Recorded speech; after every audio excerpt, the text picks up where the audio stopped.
um peso, é muito comum a criança que vai com aquela sacola enorme de 6 quilos para a escola, colocando sempre de um lado só. Então, ela pode desenvolver, sim, uma escoliose.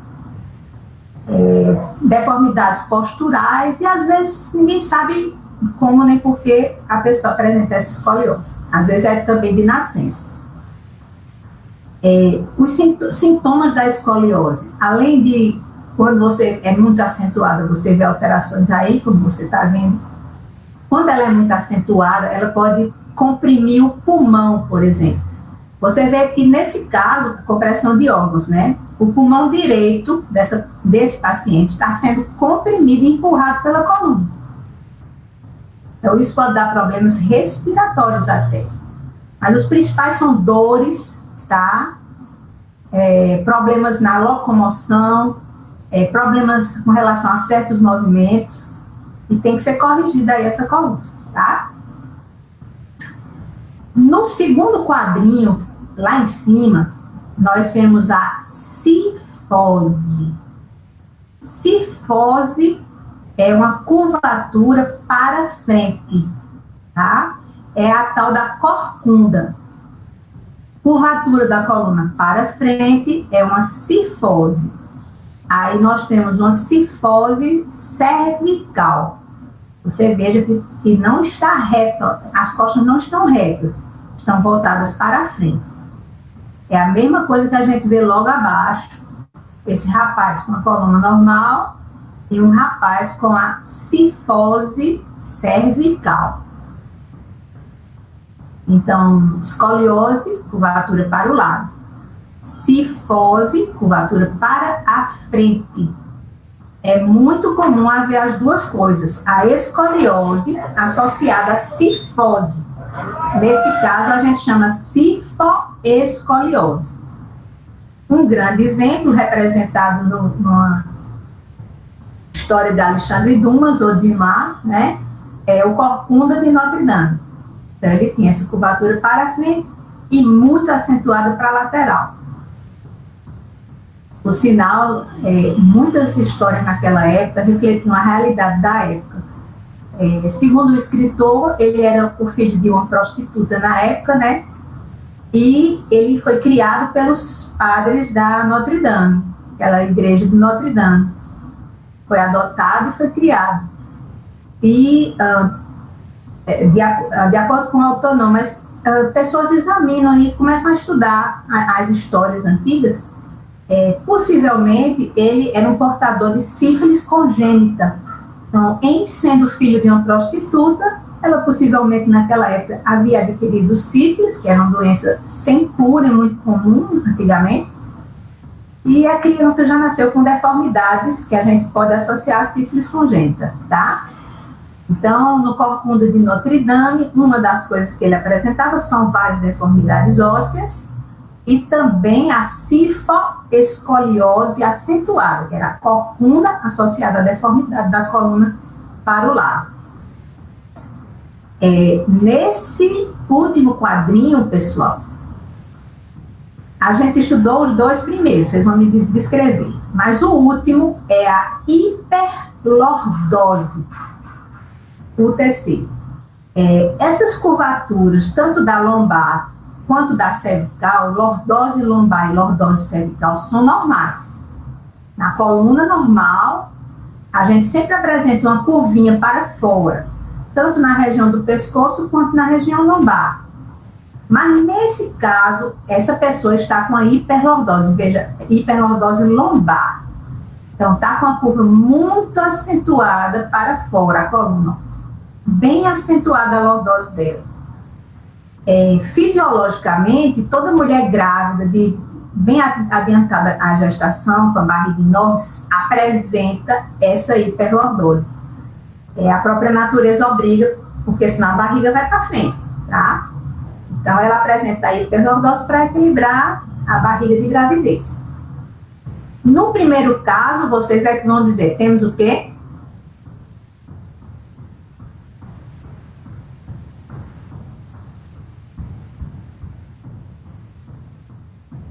Escoliose.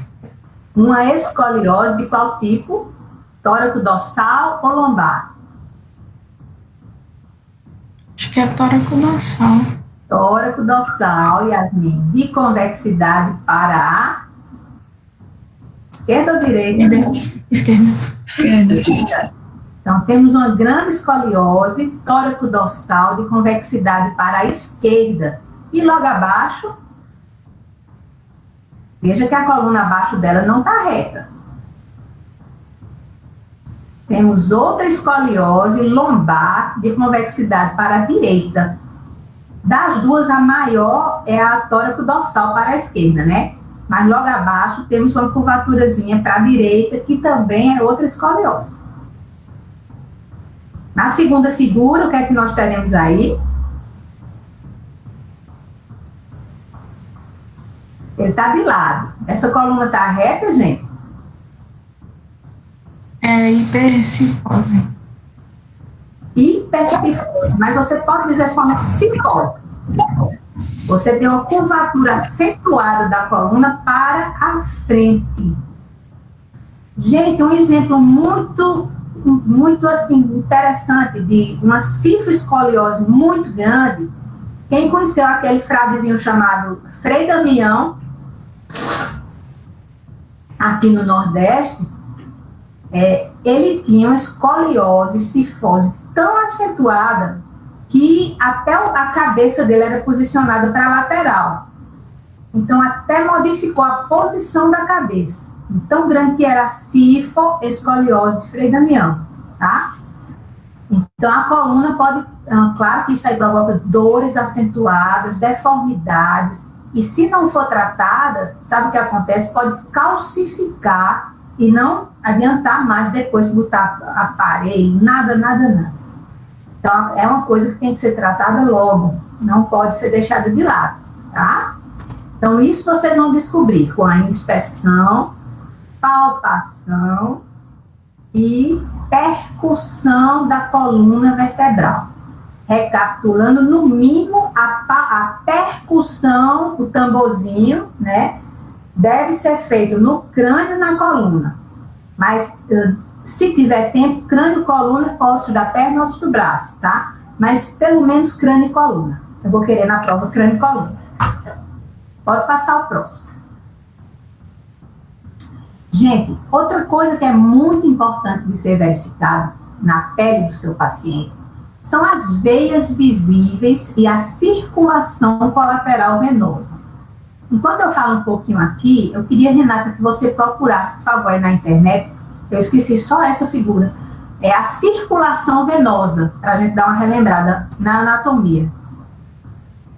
Então, como vocês sabem, a circulação venosa da cabeça para baixo, ela é feita de cima para baixo. É recolhendo aquele sangue que não está oxigenado para passar pelo pulmão, tá? Aquele primeiro ali, ó. Não, primeiro mesmo, é esse. Abra, por favor, aumente essa figura.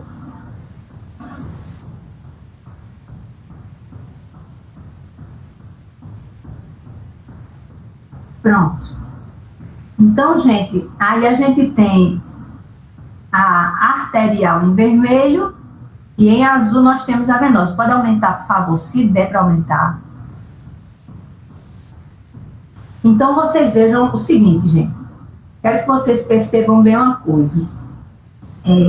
A gente tem a circulação venosa que vem do cérebro, mas a gente nota que há um engrossamento desses pequenos vasos para uma única veia que fica ao nível do pescoço, que é a jugular, tá?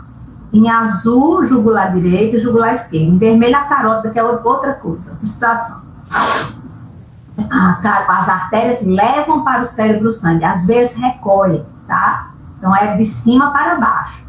Então, nós temos de um lado e do outro a carótida não, a jugular, veia jugular em azul, tá? Veia jugular, se lembra que os vampiros adoravam morder as jugulares das suas vítimas, tá? Em seguida, cada jugular dessa, você veja que ela deságua em uma coisa que a gente chama de tronco braquioencefálico, braquiocefálico direito e esquerdo. Tronco cefálico direito e esquerdo. Em seguida, esses troncos se juntam para a veia cava superior. Está descendo, por favor, Renata, mostrando. Essa cava superior, gente, é aquela que entra no fígado, tá? E vai descendo, descendo, descendo, forma a cava inferior, já perto das ilíacas. Veja, Renata, aí embaixo, vai descendo, né? A cava superior, desce, desce, desce, já perto da bifurcação ali. Esse aí é a entrada no fígado, né? O sistema porta, tá? Lá, esse azul aí. Aí você desce mais, lá embaixo, perto da divisão, a gente tem aí a cava inferior com as ilíacas, tá? Tudo em azul. Isso para vocês entenderem o que a gente vai falar agora. Veja só. A gente tem as duas jugulares, tá? Quando o indivíduo está em posição ortostática, ou sentado ou em pé, essas jugulares não aparecem, não é para aparecer. Mas quando o indivíduo está deitado, pode ser que apareçam. Outro caso em que essas jugulares aparecem é no caso da expiração forçada, tipo Zezé de Camargo cantando É o Amor.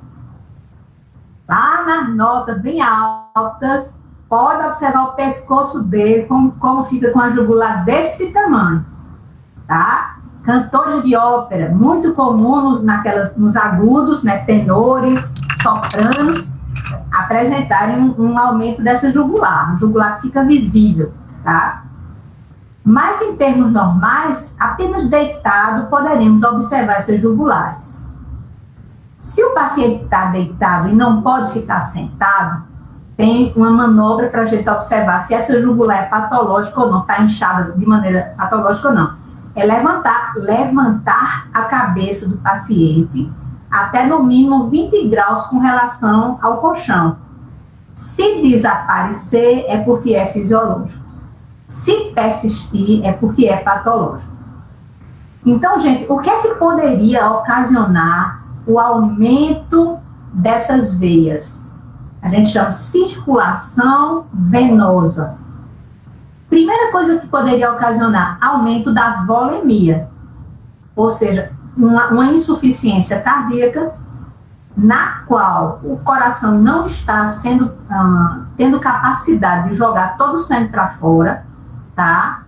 Então, esse sangue vai ficar retido no coração, nas duas partes, vermelho e azul. E como ele está retido, ele vai tudo para trás, vai ficar inchado. Então, vejam que inchariam aqui essas veias dos troncos braquiocefálicos, consequentemente, as jugulares também estariam cheias. Então, pelo acúmulo de sangue, no aumento da volemia, poderíamos ter as duas jugulares cheias, mas pulsáteis, pulsando, porque não há interrupção entre o coração e as veias jugulares. Então, pulsáteis. Agora, pela lógica, tá? Vocês vão me dizer o seguinte. Aponte aí para um tronco braquioencefálico direito do paciente, por favor, Renata. Aí. Digamos que nós tenhamos aí uma interrupção, um linfoma, um linfonodo aí, interrompendo a descida desse sangue. Então, exatamente nesse cantinho onde está a setinha. Então, nós temos aí algo que está interrompendo a descida desse sangue, tá? O que vai acontecer com a jugular?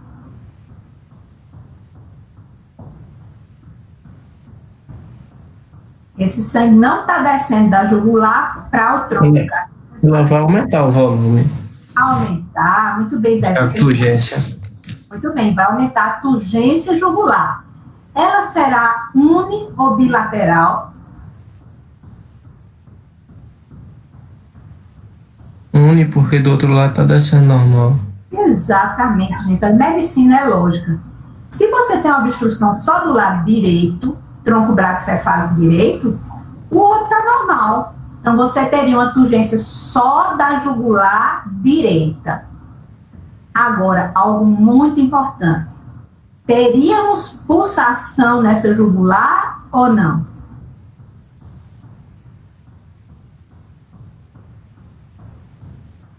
Acho que tem, professora, porque a dificuldade é no retorno, não na ida. Aí você sente o pulso da artéria. É uma boa ideia, mas na verdade não tem. Porque quando há uma interrupção entre o coração e a descida do sangue, ou subida do sangue, ela não é pulsátil, tá? Então, veja, gente, do lado direito, com essa obstrução aí no tronco braquicefálico direito, nós teríamos uma turgência, vou colocar aqui, uma estase, não é êxtase, que ela não está alegre não, viu? Uma estase jugular unilateral não pulsátil. Estase jugular unilateral não pulsátil, do lado direito, tá? Como essa veia tá cheia de sangue, muito cheia mesmo, isso vai levar a quê? Vai ficar normal a pressão dentro dela?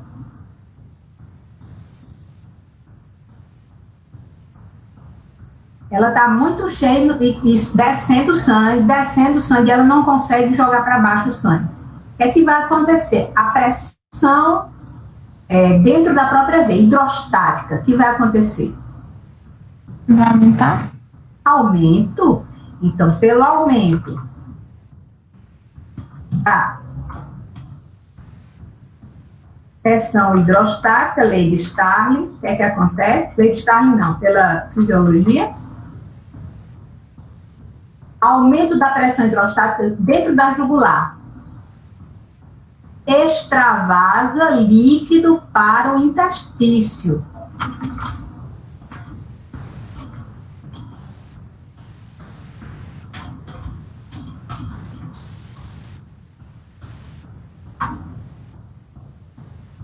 Estase jugular unilateral não pulsátil à direita, aumento da pressão hidrostática, extravasamento de líquido para o interstício. Então, o que é que vai inchar, gente?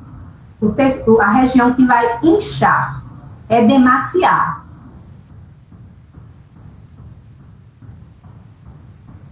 A região próxima ao pescoço, principalmente a região próxima à jugular, que é mais para fora, veja. Então, seria um edema, um entumecimento ou edema de fossa supraclavicular direita. Juntando isso tudo, estase jugular unilateral não pulsátil à direita, aumento de pressão hidrostática, extravasamento de líquido para o interstício, entumecimento ou edema da fossa supraclavicular direita. Isso é igual ao sinal de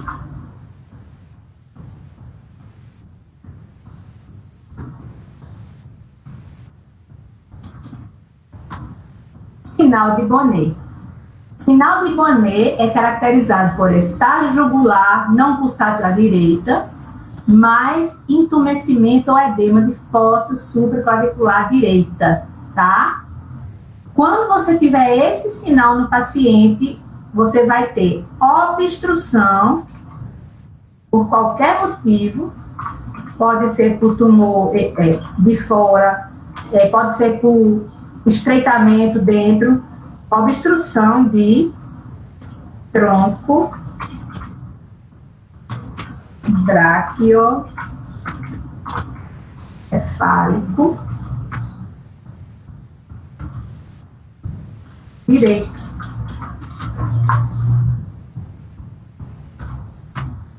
Tá entendido? Do lado esquerdo, aponte agora, por favor. A gente tem uma obstrução ao nível do tronco braquiocefálico, e que eu escrevi errado, braquiocefálico esquerdo. A gente teria o que, gente? A mesma coisa do lado esquerdo. Então, a gente teria um entumecimento, uma turgência jugular esquerda não pulsátil, e como está muito líquido dentro da jugular, aumenta a pressão hidrostática dentro da jugular e extravasa esse líquido. Então, a gente teria as mesmas coisas do lado esquerdo, que é o sinal de Dorendorf, tá? Só muda o nome. À direita, Boinet, à esquerda, Dorendorf, tá? Nesse caso, a turgência jugular também é unilateral à esquerda e não pulsátil, porque há uma obstrução. Então, a pulsação cardíaca não chega lá. Tá entendido até agora? Vamos passar ao próximo. Deixa eu ver se tem alguma coisa de estado jugular. Deve ter. Passa. Depois a gente volta aí para a gente ver mais coisas.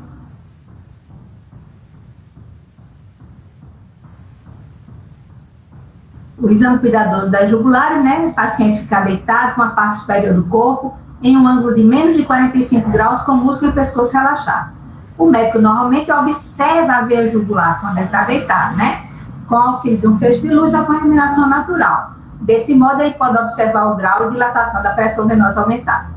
Então, o estase jugular pulsátil, aí vocês têm aumento da pressão na circulação dos pulmões, falha devido à doença cardíaca, obstrução do fluxo sanguíneo coronário, que supra o ventrículo direito, com aumento do volume de sangue. Então, juntando tudo isso, a gente teria que pode ser que essa estase jugular, quando pulsa, é por alguma coisa ligada à volemia, tá? Pode passar o próximo.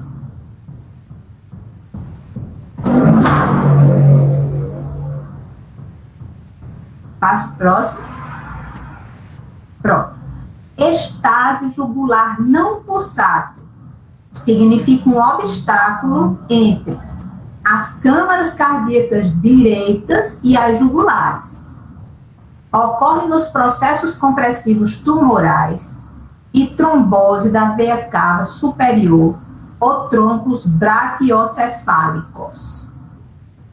A circulação... Pronto, então vamos à cava superior. Volte lá, por favor, Carol. Ô, Renata. Volte naquele atlas. Naquele anatoma. No anatoma. Pronto. Observem agora, gente, que os dois troncos braquiocefálicos se unem, formando a cava superior. Então, pronto, a setinha está na cava superior. E vocês imaginem agora uma obstrução na cava superior. O que é que daria? Use a lógica. Nós teríamos uma obstrução agora no encontro dos dois troncos braquiocefálicos, que seria ao nível de cava superior. Então, vamos ver o que é que ocasionaria daí para cima. Estase de líquido da obstrução para cima completo. Certo? Então, raciocinem bem e me digam o que é que veriam.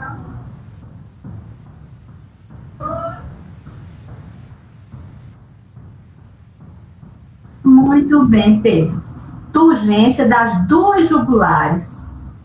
Não, pulsátil ou não pulsátil?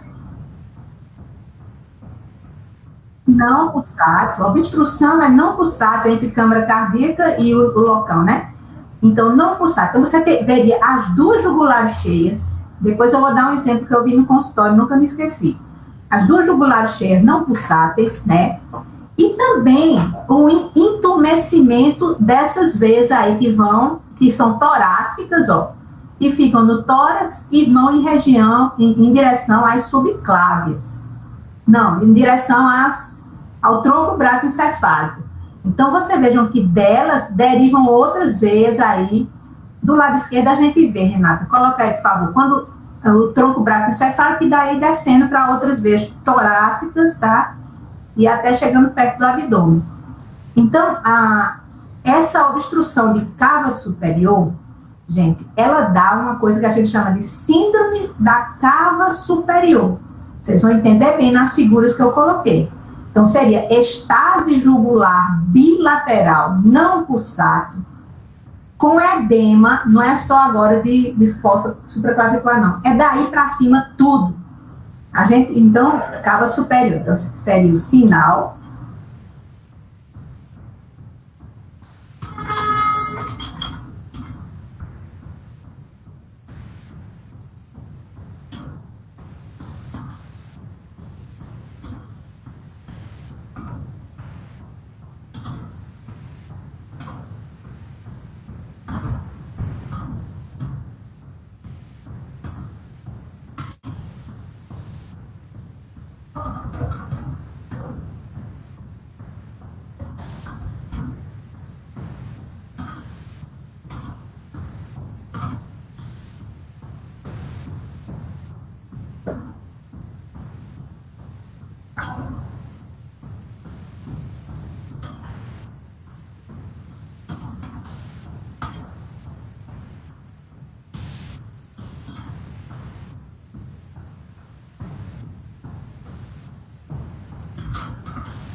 Pronto.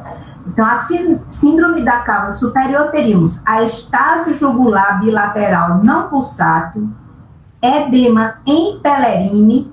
Renata, pega aí, por favor, na internet uma coisa que se chama Pellerine. Pellerine. 1, 2, 3, 4. O quarto. Esse de crochê marrom, sim. Tá lá de moda agora. Então, gente, Pellerine é um tipo de agasalho, né, que começa na região do tórax. Às vezes é mais curtinho do que esse. Veja essa moça de Pellerine cinza aí embaixo, por favor. Pronto, aí. Então, aí é a Pellerine, tá, gente? Então, o edema da cava superior é exatamente o que está representado por essa Pellerine cinza. Então, daí para cima, pegando a região superior dos braços, até o pescoço, e muitas vezes até a face, são inchados, edemaciados. A gente chama fáscias vultosa. É a face grande, para dar uma aparência de que está grande, inchada ou cheia, tá? Então, esse é o sinal da cava superior. O que é que pode provocar isso, pessoal? Dê aí exemplo de o que pode provocar uma obstrução de cava superior. Pronto, pode voltar lá, Renata, por favor. Então, vamos dar alguns exemplos agora, que eu tenho aí exemplos de... Eu vou até acrescentar esse slide aí, viu? Depois podem acrescentar.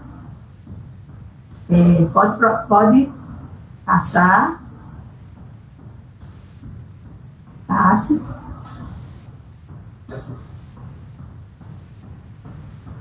Algum tumor que obstrua vias linfáticas, não que obstrua, mas um linfoma por compressão. Tá vendo? Olha, estase jugular não pulsátil significa obstáculo, a gente já falou, né? Então, na cava superior, teríamos estase jugular bilateral não pulsátil, edema em Pellerine e veias visíveis na parede torácica. Tudo isso que vocês estão dizendo, certo, correto. Um linfoma não é porque haja obstrução de linfático, não. Mas é porque o linfoma, ele cria nódulos grandes que podem apertar a cava superior. É muito comum no linfoma não Hodgkin, porque no não Hodgkin, os danos mais afetados são intratorácicos, certo? Outro tipo de tumor, tumor do mediastino. Muito bem, Zé Vitor. Clauber, linfoma, né? Não porque haja uma obstrução de linfático, não, mas porque o próprio linfoma pode causar uma obstrução aí nessas veias. Tumor do mediastino, exatamente. Trombose na cava, exatamente. Todos três estão corretos, tá? Então, vamos passar, que eu vou dar um exemplo que eu vi no consultório e outro exemplo, 2 exemplos. Pode passar o próximo.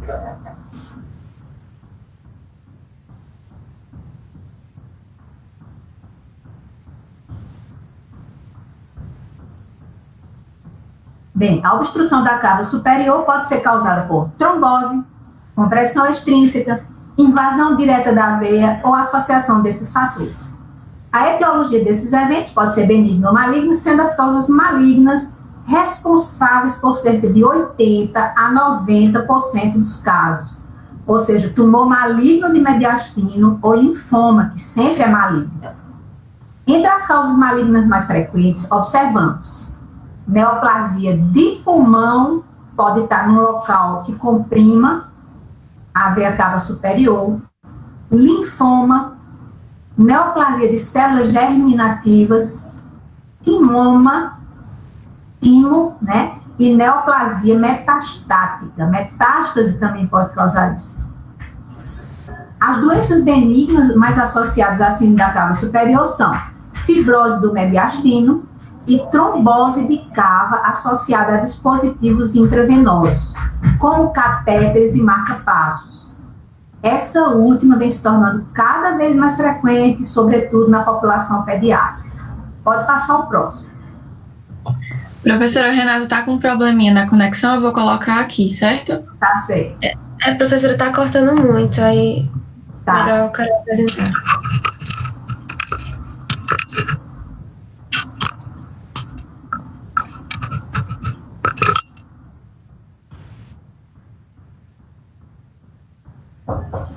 Oi?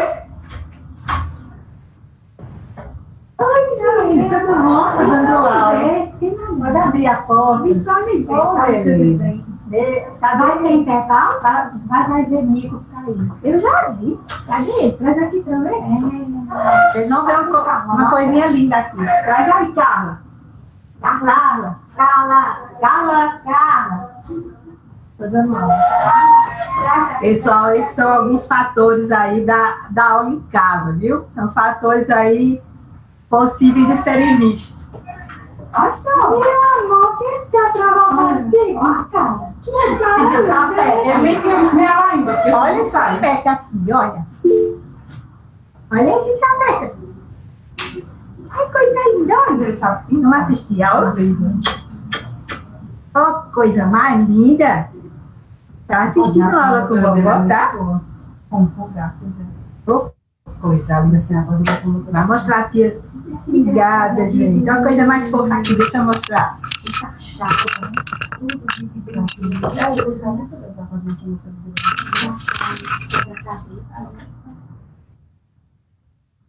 olha aí, tá frente, olha.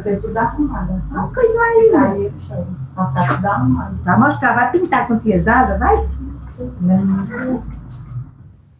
Pintar ali, tá? Vamos escrever. Vai escrever ali com calma? Vamos escrever, chega. A vovó já vai.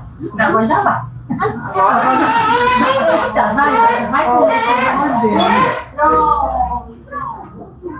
Ai, gente, é complicado falar de largarem, viu? Eu tenho 2 netinhos, a coisa mais linda. Esse é Nicolas e o outro é Vinícius. É a coisa mais fofa, gente. Olha, ser avó é tudo de bom, viu? Bem, então aqui a gente está vendo algumas coisas, alguns tipos de obstrução que eu quero mostrar para vocês. Olha a primeira. Que sinal é esse e causado provavelmente por quê, gente?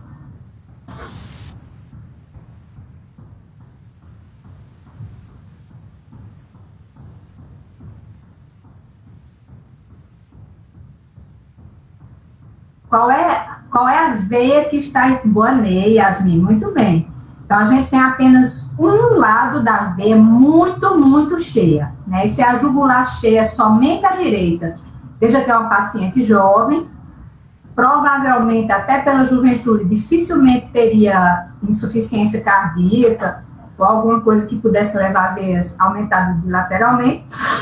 Mas ela aí você veja que tem a jugular muito, muito aumentada. Então, ela possivelmente está com uma grande obstrução no tronco braquiocefálico direito, tá?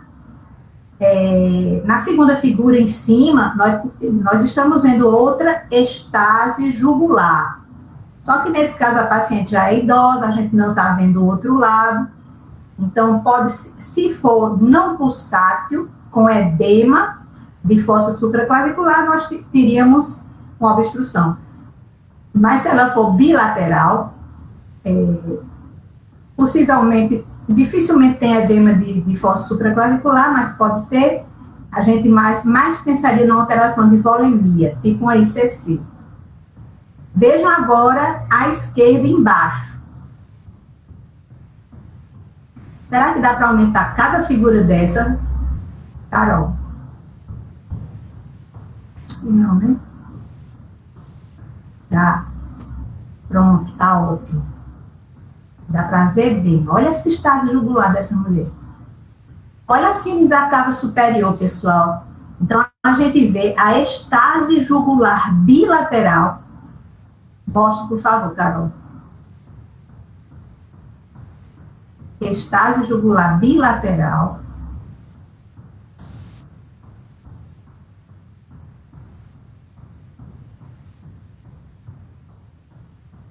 Essa está perfeita. Aí a gente nota, olha, as jugulares cheias, veja aí, do lado do pescoço, ao lado do pescoço. Junto com outras veias do pescoço, veja uma bem central ali, ó, no pescoço. Eu estou vendo duas ao lado da cartilagem cricoide. Veja outras veias no pé do pescoço, aí bem na raiz do pescoço, aumentadas. E mais outras de um lado e de outro. E não sei se dá para ver, mas mostra o braço desse paciente. Veja que há uma diferença, como se fosse uma coisa reta. Quando começa o edema em Pellegrini, olha, suba mais um pouquinho, aí, veja a transição, aí é como se fosse reto, ó, entre no braço, você vê até uma coloração diferente, como aquele edema em Pellegrini, como se ele usasse uma Pellegrini daquela, só que é de inchação, tá?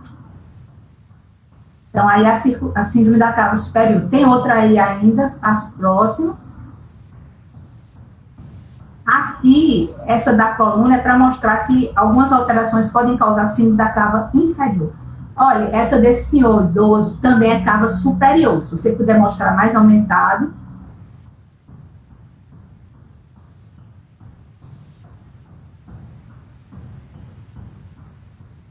Aí você vê perfeitamente, pessoal, a síndrome da cava superior.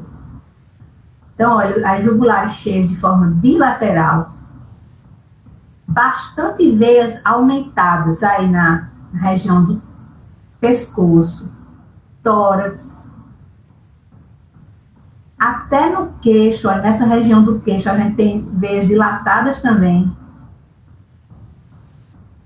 Possivelmente o edema em Pellegrini está presente, tá? Porque essas veias, quando elas ficam dilatadas, elas jogam líquido para fora, tá? Pronto. Então, eu vou dar dois exemplos, pessoal. O primeiro, um paciente foi no consultório se queixando de dor nas costas, tá? Já tinha consultado 3 médicos, já tinha feito ressonância magnética de coluna vertebral, tinha feito agulhamento para parar a dor. Uma coisa que me chamou a atenção foi o seguinte, ele dizia que a dor era tão forte que ele tinha que tomar injeção na veia de 6 em 6 horas, que ele nem sentia a picada da injeção de tão grande que era a dor, mas era nas costas, tá? E que essa dor vinha aumentando com o tempo e que se passasse 1 minuto de 6 horas, de 6 em 6 ele tinha que tomar a injeção, se passasse 1 minuto a dor voltava. Era uma dor forte, 10 na intensidade de 1 a 10. Era uma dor, ele disse que era como rasgando, certo? Nas costas, já tinha irradiação já nas costas para os braços, tá? E os 3 médicos nada de descobrir.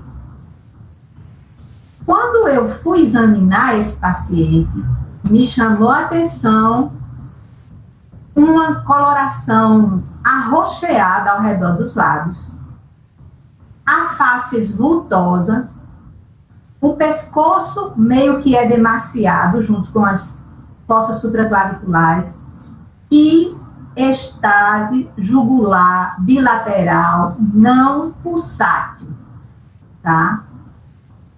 Ele estava com a irmã nessa época, aí eu perguntei, aí eu chamei os dois e disse, olha, eu acho que há uma obstrução de cava superior nele.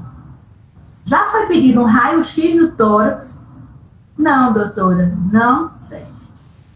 Mas foi pedido uma tomografia computadorizada, né? Como sempre pedem tudo que é complicado, sem fazer a anamnese direito, sem fazer o exame físico direito. Aí, e também foi pedido um ecocardiograma, que o resultado sai amanhã. Eu digo, vamos esperar, porque eu acho que ele está com obstrução de cava superior. Eu disse logo lá, os principais fatores para a obstrução de cava superior, ele tinha 42 anos, nessa idade, são tumores.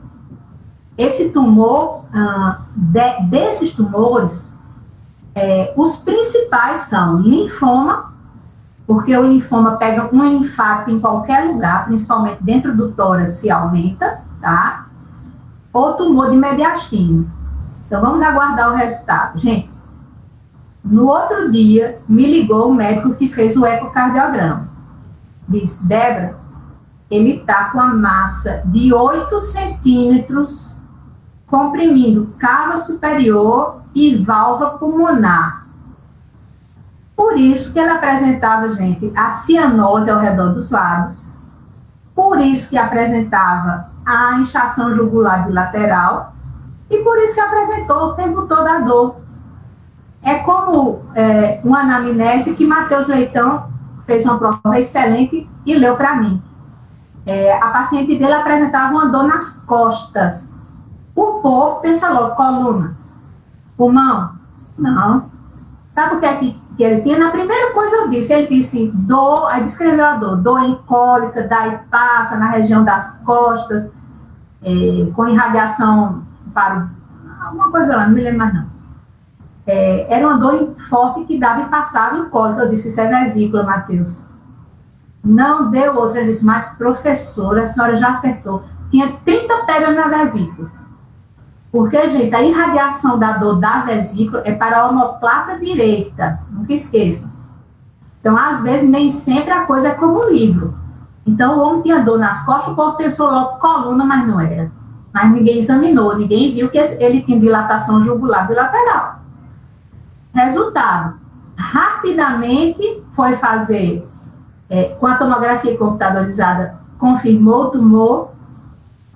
Eu disse, olha, o mais comum dos dois é o linfoma não Hodgkin. É mais comum do que o tumor de mediastino, mas ele pode ter os dois.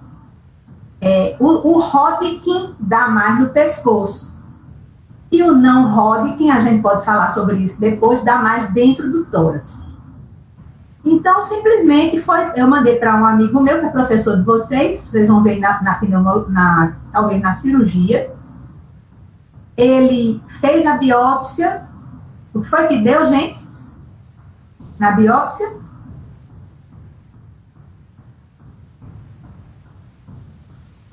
Qual era o diagnóstico? Vamos lá.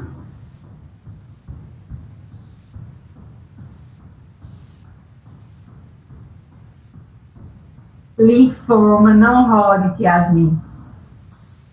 Exatamente o que eu tinha dito. Para vocês verem a importância da semiologia, pessoal. Eu não precisei de ressonância, tomografia, nem raio-x, nem nada, para descobrir que o homem tinha um linfoma não Hodgkin. Aí, resultado, depois disso, fechou o diagnóstico, fechei.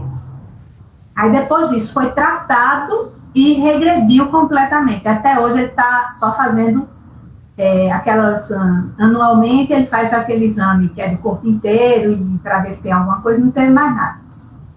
Agora, fosse eu continuar com a investigação de coluna, sem examinar o paciente, viu? Esse foi o primeiro. E o segundo caso foi na minha família. A acompanhante da paciente já idosa disse que ela estava apresentando inchação no rosto. Pensei, inchação no rosto. Aí comecei a fazer a anamnese. Não tinha nada em rim, não parecia ter nada em fígado. Quando eu fui ver o exame, ela não, olha só isso, não tinha jugular cheia bilateral, mas ela tinha o edema impellerino. Então, pescoço inchado, rosto inchado, região superior do tórax inchado. Eu pensei, ou obstrução, como é a maior parte das vezes, linfoma ou mediastino, tumor mediastino, ou então obstrução dentro da própria cava. Um detalhe interessante é que ela tinha tido câncer e tinha colocado um catéter intracava, tá? Nesse catéter ela fazia a quimioterapia. O que é que vocês acham que aconteceu usando a lógica nesse caso? Idosa, com catéter intravenoso dentro da cava superior, o que é que aconteceu nesse caso?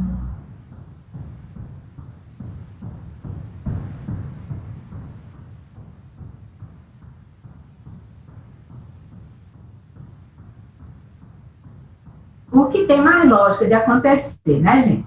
Medicina é lógica. Qual é a maior probabilidade? Ela ter um linfoma ou ela ter algo dentro da cava onde estava o catéter? Infecção de ponta de catéter, né, professora? Ela teve um trombo na ponta do catéter, Zé Vitor. Então, esse trombo cresceu na ponta do catéter e ficou obstruindo a cava. Quando foi feita a tomografia computadorizada, ela tinha já a sorte, ela não ter morrido, foi que tinha desenvolvido várias colaterais, abriu várias colaterais. E o sangue ainda passava um pouco por ali. Mas era realmente um trombo dentro da cava superior. Tem muito cuidado em gente que usa dispositivos intravenosos, né? No caso dela, era esse catéter que deixou para o tratamento do câncer. Então, agora vocês já estão sabendo de como pode acontecer, né? Pode passar o próximo. Outra circulação colateral venosa muito importante, que vocês vão ver adoidada aí no HU, gente, é o tipo de circulação, tipo da hipertensão portal. Então, vamos voltar lá naquele primeiro, no Atlas. Do Atlas, Carol, das veias. É na internet. Tu tinha pesquisado o quê, Renata? Acho que era circulação venosa, né? É circulação venosa.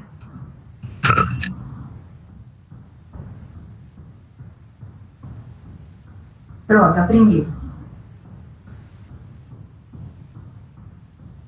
Bem, então você vê aí, descendo para a cava inferior, que há um ponto azul aí, transversal, olha. Conta aí, por favor, Carol. Esse ponto transversal aí, ele vai, é o sistema porta, tá?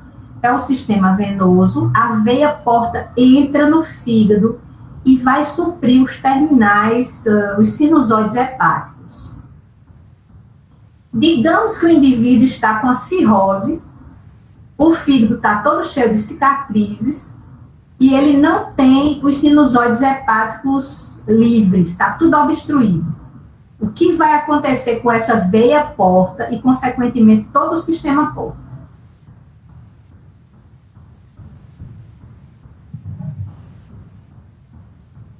Ele está chegando sangue. Hein? Aumentar o volume da veia. Aumentar o volume, muito devido. Olha só como medicina é muita lógica. Então, nós temos aí um sistema de fluidos, né? Simplesmente uma engenharia, o quê, meu Deus? Hidráulica, né?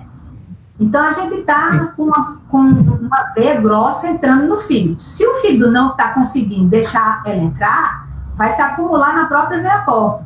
Então, o sistema porta vai ficar congestionado, né, Zé Vitor? E dessa congestão, cheio de sangue, aumenta a pressão hidrostática dentro do vaso, extravasamento de líquido para o intestino. Qual é o intestino aí, no caso? O abdômen vai dar ascite, né? Isso, abdômen. Muito bem, abdômen que vai gerar ascite, tá? Então, teríamos ascite, teríamos também, daí para trás, observe, daí para trás, o entumecimento de veias do esôfago, a gente tem dilatação de veias esofágicas, muitas vezes a pessoa com cirrose morre de uma veia dessa estoura, ele tem um sangramento grande, e de veias hemorroidárias. Então, é você obstruir um fluxo grande, tá, que está chegando de um rio. Então, ele desenvolve colaterais riachos, tá? Então, no caso do sistema porta obstruído, vai estourar no esôfago em veias hemorroidárias. Ascite, vocês já disseram também, né? E o aspecto das veias aí seriam veias localizadas onde? Visíveis. Às vezes são no próprio abdômen, né? A diferença, pode passar o próximo. Pode ir lá, a gente tem veias, hipertensão portal. Bem, então aí está mostrando, ó, a veia porta entrando no fígado, né? E a partir daí uma obstrução dela a contrair abaixo do fígado, entre o fígado e o estômago. Ó, já vai encher toda essa circulação que vai através do estômago e subindo para o esôfago, ó. Então, varizes no estômago e varizes lá em cima do esôfago. Tá certo? Então, a obstrução, além da ascite, a gente ainda tem varizes no estômago, varizes no esôfago, varizes lá embaixo, hemorroidários, etc. Passa o próximo. Bem, aí está o exemplo característico da circulação venosa visível tipo porta, que é a cabeça de Medusa.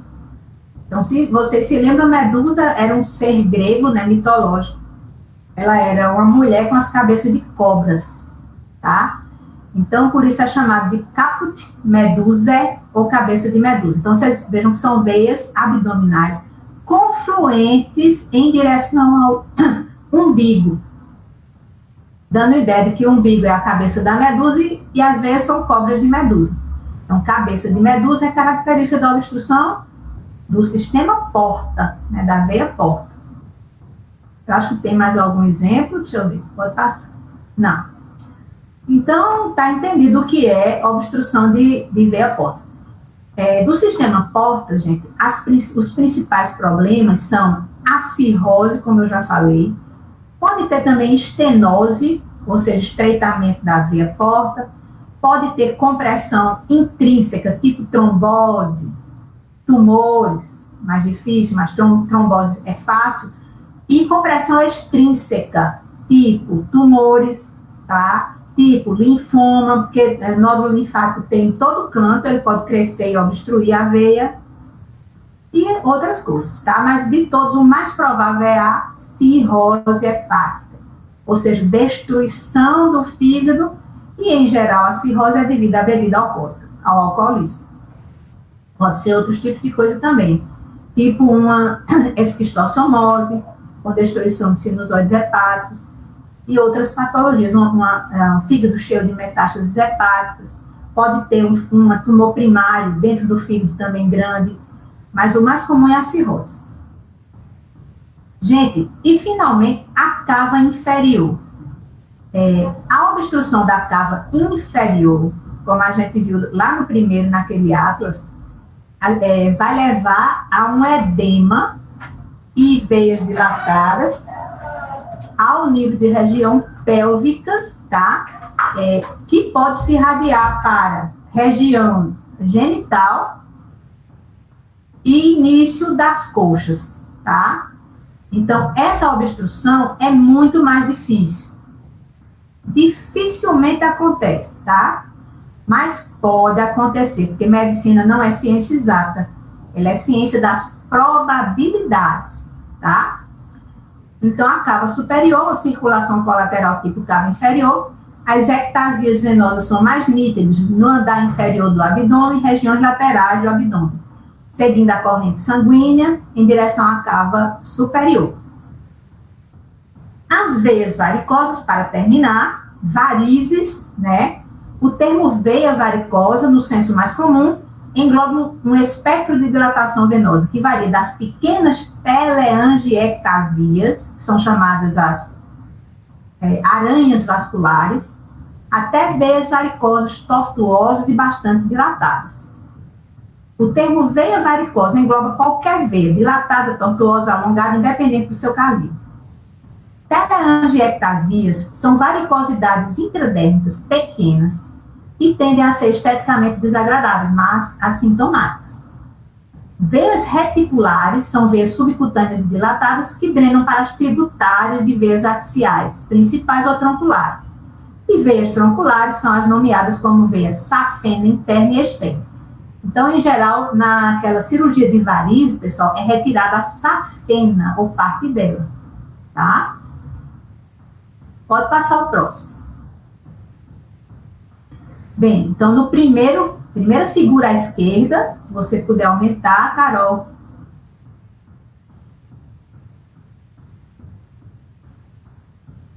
Pronto, aí eu representei uma medusa, né, como era na mitologia grega, e aí vocês notam ao redor do umbigo as veias varicosas confluentes, chamadas cabeça de medusa. Na sua vida clínica, quando vocês observarem isso, já sabe que o paciente tem uma obstrução de cava superior. Qual é a primeira causa de obstrução de cava superior?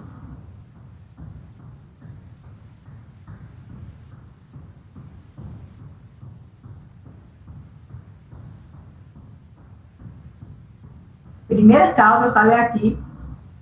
Não, cava. Desculpa, gente, não é cava superior, não, desculpa. De veia porta. Não, aí é a porta. Olha que então, a cabeça de medusa, cirrose, com certeza. Cabeça de medusa, às vezes ao redor do umbigo, confluindo para o umbigo, ó. Aí tem a medusa, né? Cabeça de medusa é porta. Cava superior, neoplasia de pulmão, mediastino, linfoma. Direita e esquerda, subclávia, linfoma, neoplasia. Cava inferior, neoplasia, em geral pode ser ou trombose. Portal, alguma coisa em fígado ou obstrução de sistema pórtico. Passo o próximo. Não, esse mesmo slide ainda. Olha a cabeça de medusa enorme nesse paciente, gente. É inacreditável, mas pode sim acontecer, vocês só podem ver isso na sua vida, viu? Então, veias tortuosas, visíveis, confluindo para o umbigo, abdominais.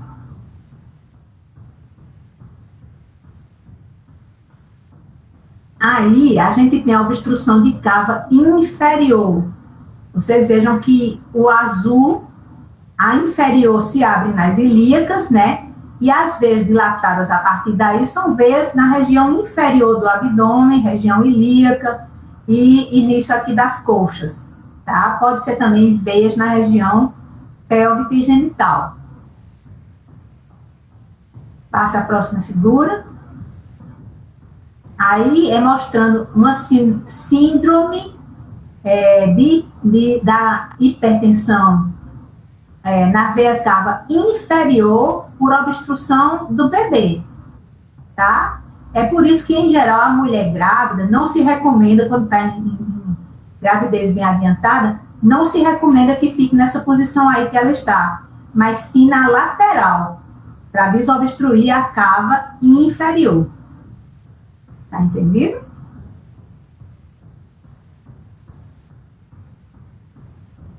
Bem, aí é mostrando as veias varicosas, que podem ser simples dilatações pequenininhas, só de origem estética, tipo a primeira e segunda figura do lado esquerdo. aquelas veiazinhas muito comuns nas mulheres, né? Coxa, perna, que a gente só tem, é uma chapeação estética, mas não tem nada mais do que isso. E do lado direito nós temos, aí são as teleangiectasias ou aranhas vasculares, essas veias fininhas que você mostrou ainda agora, Carol. Teleangiectasias ou aranhas vasculares. Podem ser comuns nas mulheres, surgirem por conta do estrógeno, anticoncepcionais, podem surgir também de uma coisa bem diferente, que é a insuficiência hepática. Então, o cirrótico pode apresentar também aranhas vasculares em vários locais. Muito comum é ele ter a pele acinzentada, com vermelhinho aqui, que é da dilatação do álcool etílico, e presença de aranhas vasculares até no próprio rosto. Ele pode apresentar em todo o corpo. E do lado direito, nós vemos veias mais tortuosas e dilatadas, né? No caso aí no pé e região inferior da perna dessa paciente. E na outra, região posterior da coxa, aí ao nível do joelho. E região palpítea, né? E panturrilha. Do lado direito, a perna direita está mais fácil de ver. Aí já são veias varicosas mais dilatadas. Mas desde as teleangiectasias até as veias varicosas grandes, podemos considerar que são varizes, tá? São veias varicosas. Pode passar o próximo. Pronto, pessoal. Então, terminamos essa parte do exame físico geral, tá? Eu não vou continuar com cabeça e pescoço, não, porque já está tarde e pode ficar cansativo. Agora eu vou tirar algumas dúvidas de vocês, tá? Bota aí, por favor, Carol. Tumor de Pancoast, imagem. PAN, deixa eu anotar aqui.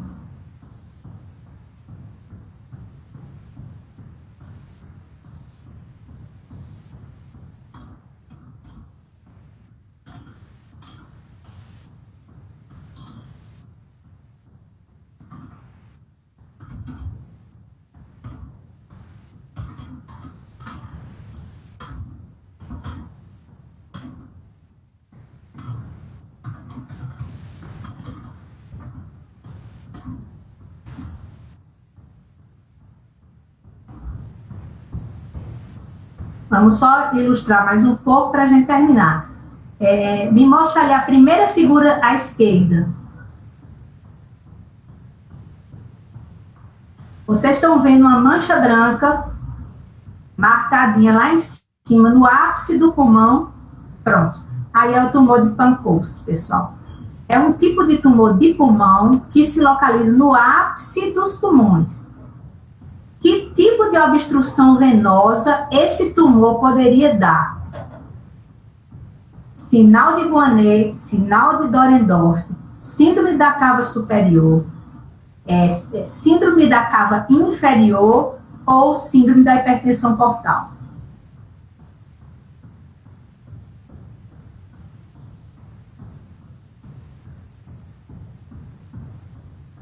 Guanet.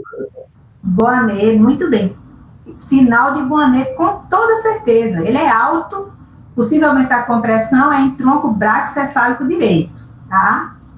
Vamos ver agora linfoma não Hodgkin, Carol.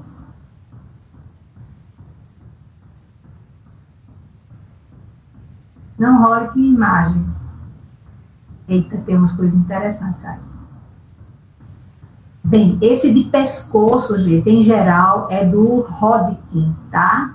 O Hodgkin, ele se apresenta em pessoas mais jovens, é mais fácil e mais fácil de tratar, porque pode ser descoberto rapidamente. Em um exame do pescoço, simples. A gente vai ver isso aí na próxima aula. Mas ele também pode ser dentro do tórax, difícil de encontrar, e que a pessoa só vai saber quando fizer um raio-x de tórax, em um exame, por exemplo, de rotina, tá? Vamos ver mais para baixo se a gente encontra no raio-x.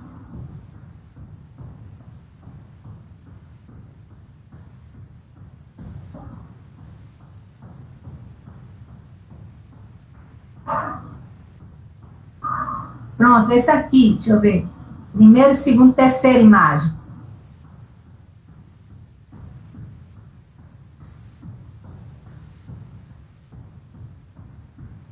Aqui é um timoma, olha. Aqui é um tumor de timo bem grande. Ele está acima do coração, veja. Tem um nódulo acima do coração. Exatamente. Nesse caso, com o crescimento desse nódulo vai ocasionar que tipo de síndrome de circulação colateral venosa?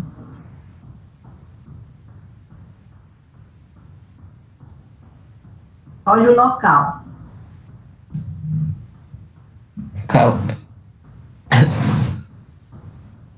Cava superior. Muito bem. Perfeito. Aprenderam mesmo. Coloque agora. Muito bem. Veja se tem outro, Carol, que dê para a gente ver. Com interrupção da cava. Olha esse ali, ó. Esse. Esse é o de Hodgkin, mas também com acometimento intratorácico, né? Você vê tumores aí, ó. Da mesma maneira, ocorreria obstrução, se ocorrer, de cava superior. Veja que a localização é mais inferior àqueles de Bonnet e Dorendorf. Coloque agora, deixa eu ver, obstrução de cava inferior.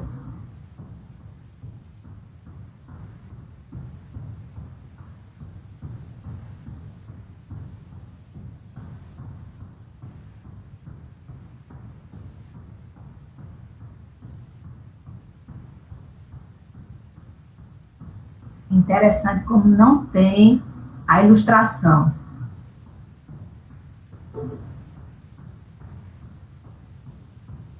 Não, aí não tem. Eu procurei e não achei não, gente. Mas vocês já sabem o que é.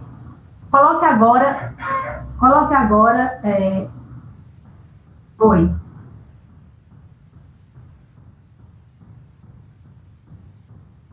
Não dá cabeça de medusa. Ela dá colaterais, sim, mas ela é mais aqui, ó. Mostra aí, Carol, esse segundo. Colaterais, mas só que é bem inferior. Bem inferior na região pélvica, é da região pélvica para baixo, tá? Região inferior do abdômen, pelve, varizes na região genital, por exemplo, tá? Que podem ser causadas até na gravidez, devido à compressão da cava inferior. Então, não é visível aí, não. A barriga dificilmente apresenta-se. Olha, essa mancha, tenho eu a impressão de que é sangue. Isso aí é um hematoma. Hematoma. Ele deve ter uma pequena ascite, pode ter sido submetido aí a uma perfuração e desenvolveu esse hematoma. Agora, lá em cima, a gente está vendo uma veia descendo, ó. Penso que essa aí deve ser porta, que a porta vai confluir para o umbigo. E a gente vê outras dilatações aqui do lado direito, ó. E veias perto do umbigo, próximas ao umbigo. Coloque aí a cabeça de medusa, Carol. Bote síndrome da hipertensão portal. Nesse primeiro ali, a gente vê também, na primeira figura, olha a ascite enorme desse paciente. Ascite e várias vezes dilatada, né? Banquiário. Ó, ascite enorme. E várias vezes dilatadas, confluentes, tá? Lembrando a hipertensão portal, tá?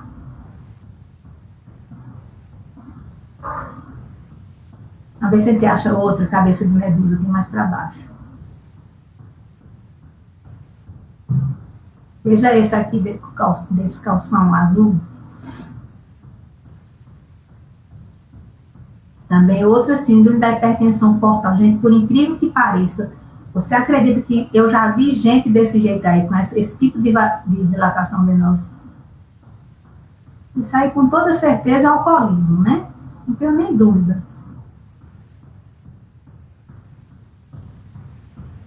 Eita, não, nesse caso foi esquistossomose, não sabia.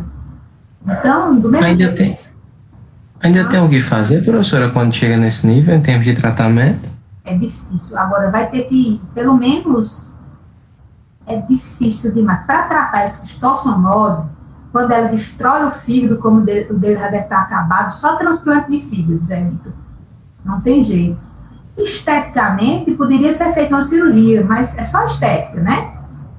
Se a gente não tratar o problema, volta a inchar do mesmo jeito. Uma cirurgia nessa veia aí. Mas não adianta, porque o problema é mais fundo. O problema é mais profundo. No caso dele, foi a esquistossomose. Olha só, homem jovem, né? E com um problema sério já desses. E você veja que já está pegando ali, possivelmente obstruindo também cabo inferior, por compressão de dilatação venosa. Aí é só com transplante, tem jeito não. O fígado está acabado, o fígado dele. Tanto que a porta não está conseguindo entrar de jeito nenhum. Aí ela fica cheia e vai encher todas as colaterais. Além da ascite, que ele já está com um pouco aí, pouca ascite.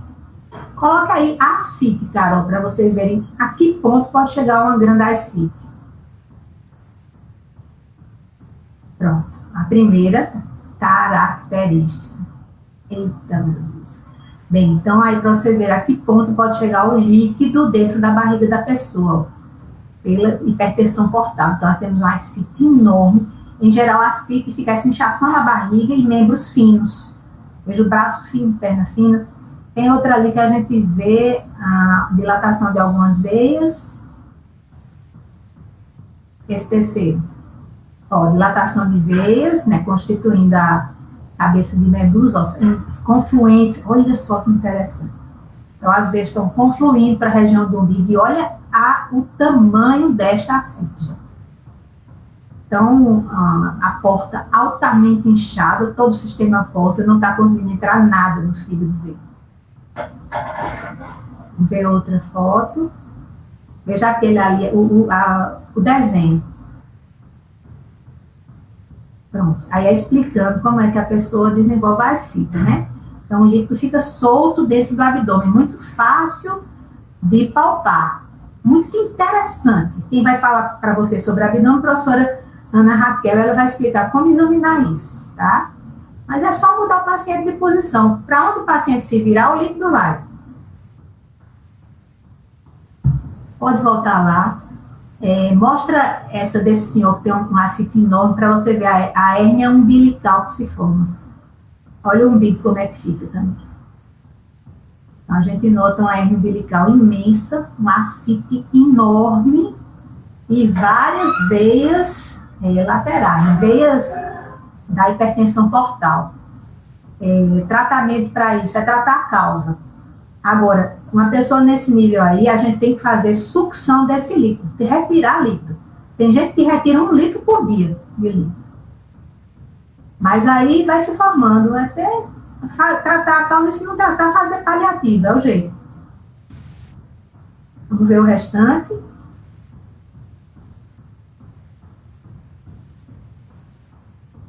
Em geral, clica aí nesse que tem escrito ascite. Vizinho um desenho.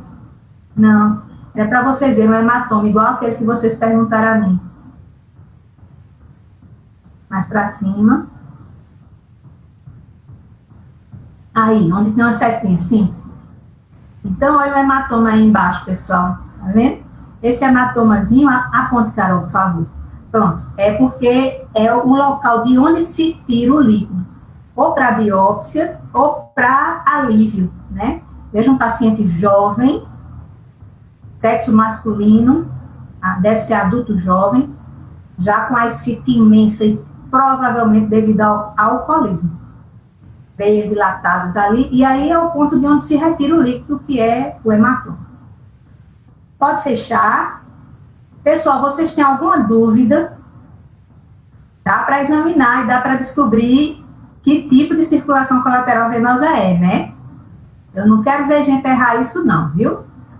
Tem alguma dúvida? Porque a gente vai encerrando por aqui.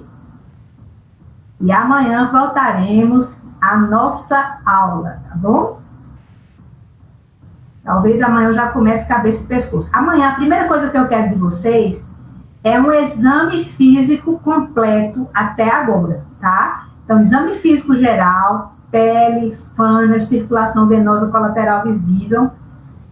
Somente no exame físico colocamos o que tem, tá? Nada do que não tem, nega não, nada de nega, porque ele não está respondendo. Vocês estão fazendo. Então, amanhã nós vamos ler alguns exames físicos antes de começarmos a aula.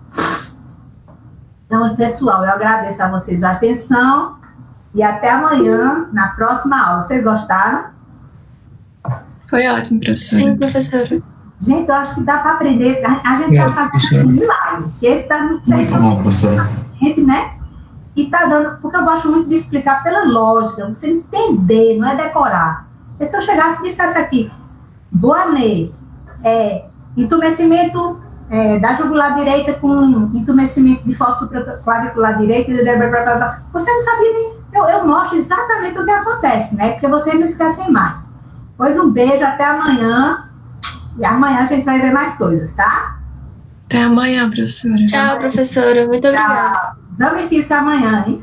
Tchau, professora. Tchau, gente.